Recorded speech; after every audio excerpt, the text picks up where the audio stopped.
ముఖ్యమంత్రి ఎక్కడ ఉంటే అక్కడే రాజధాని అని వైసీపీ మాజీ మంత్రి సజ్జల రామకృష్ణారెడ్డి చేసిన వ్యాఖ్యలకు మంత్రి నారాయణ స్ట్రాంగ్ కౌంటర్ ఇచ్చారు. అమరావతి రాజధాని 2014 నుంచే ప్రారంభమైందని ఆయన గుర్తు చేశారు. ఆ తర్వాత వచ్చిన వైఎస్ జగన్ రాజధానితో మూడు ముక్కలాట ఆడారని మండిపడ్డారు. కూటమి ప్రభుత్వం వచ్చాక రైతులు ఆనందంగా ఉన్నారని తెలిపారు.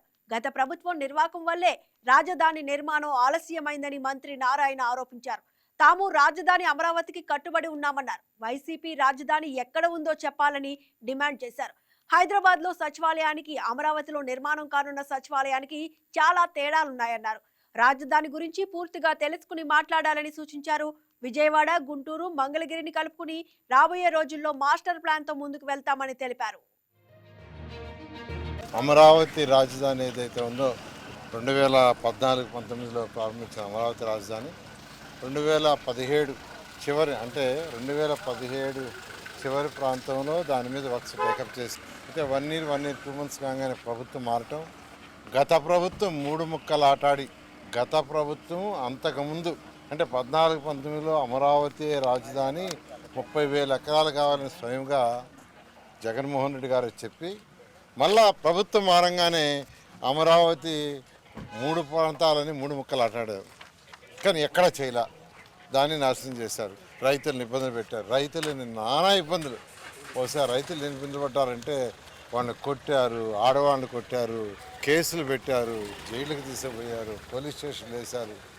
కానీ వాళ్ళు ఎంతో ఓర్చుకొని యాక్చువల్గా ఈరోజు ఎంతో ఆనందంగా ఉన్నారు వాళ్ళు. ఎందుకంటే అమరావతి క్యాపిటల్ సిటీలో జరిగే వర్క్ చూడండి. 14-19లో ముఖ్యమంత్రి గారు ఏదైతే మాటిచ్చారో ఒక ఇంటర్నేషనల్ లెవెల్లో ప్రపంచంలో టాప్ 5 రాజధానిలో ఒక రాజధాని కడతామని ఆ విధంగా ఈరోజు రోడ్లు 9 వరుసలు 12 వరుసలు, underground drainage, drinking water, road, electrical lines underground, telephone cables underground, everything international స్టాండర్డ్లో ఎంతో వేగవంతంగా జరుగుతుంది. రాష్ట్రం మొత్తంలో ఎక్కడ పెట్టినా అమరావతి బ్రహ్మాండంగా జరుగుతుంది. మన రాష్ట్రమే కాదు పక్క రాష్ట్రాల్లో కూడా డిస్కస్ చేసుకుంటున్నారు. అమరావతి వర్షాలు పోయిన తర్వాత ఎంత వేగవంతమైంది. అసలు ఈ 1 year డిలే కావడానికి కూడా కారణం ఏంటంటే గత ప్రభుత్వమే, వాళ్ళు చేసే నిర్వాహమే. టెండర్లు క్లోజ్ చేయలా, పని వాళ్ళకి ఇవ్వాల్సిన డబ్బులా ఇవ్వాలా, వాళ్ళని ఇబ్బంది పెట్టారు.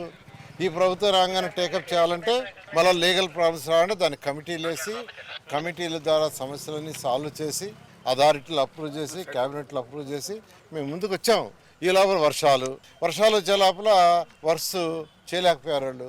వర్షాలు పోయిన తర్వాత అన్ని రోడ్లు 350 kilometre trunk roads, 1500 kilometre layouts roads, iconic భవన్స్, అధికారుల భవనాలు అన్నీ రెడీ అవుతున్నాయి, అన్నీ తయారవుతున్నాయి. అనుకున్న టైం ప్రకారం అన్నీ కంప్లీట్ అవుతాయి. అందరూ అప్రిషియేట్ చేస్తున్నారు. కొన్ని చిన్న సమస్యలు రైతులకు ఉన్నాయి, వాటి కూర్చుంటున్నాం. మాదైతే వెరీ క్లియర్, అమరావతి రాజధాని 3 సంవత్సరాల్లో పూర్తిగా అయిపోద్ది, పూర్తి కంప్లీట్ అవుద్ది.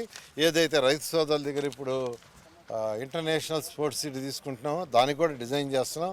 ఈసారి అయితే దాన్ని కూడా వీలైనంత తొందరలో టేకప్ చేసి ఈ యొక్క 3.5 సంవత్సరాల్లో దాన్ని కూడా కంప్లీట్ చేసే విధంగా చేయాలని ముఖ్యమంత్రి గారు చెప్పారు. నేను ఒకటే చెప్పేది, మీరు ఎవరు మాట్లాడదలుచుకున్నా మాట్లాడాలన్నా మీకు స్వతంత్రం ఉంది. కానీ మాట్లాడే ముందు డేటా తీసుకొని మాట్లాడండి.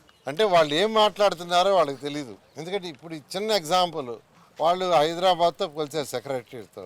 ఇక్కడ మొత్తం ఆల్ స్టాఫ్ కింద దాకా ఉండే స్టాఫ్, డైరెక్టర్లు, కమిషనర్లు, వాళ్ళ కింద స్టాఫ్ మొత్తం ఆల్ కార్పొరేషన్స్ ఆడుంటాయనేది వాళ్ళు స్టడీ చేయలే.